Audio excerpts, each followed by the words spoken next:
Welcome to the Windows and Computer channel, and if you have moved to the Windows 10 October 2018 update, there's one little setting that you might want to check out, and it's in the storage management, where you of course have the possibility in Windows 10 to set have automatically deleted temporary files and stuff like that.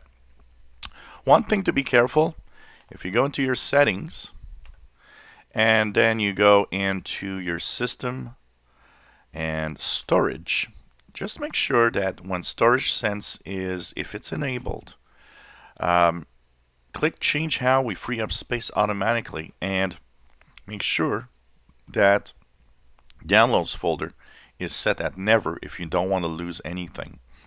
This is one of the settings that some people say was turned on. Now, I don't know how it could be turned on if unless maybe a clean install does that, because it really was automatically at Never in my case.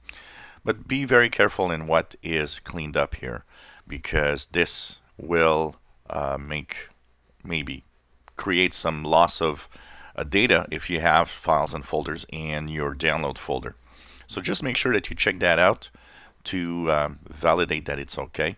Storage Sense is actually a great thing, because what it does is it deletes files from time to time, especially when low free if you have low free disk space.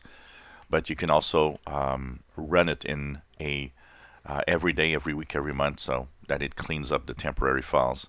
Here you see delete temporary files from my apps aren't using 30 days. And of course, once again, the download folder, that's where you need to be careful if you don't want to lose anything in there. I kind of keep my download folder a little bit as a temporary storage area for everything that I get from the internet.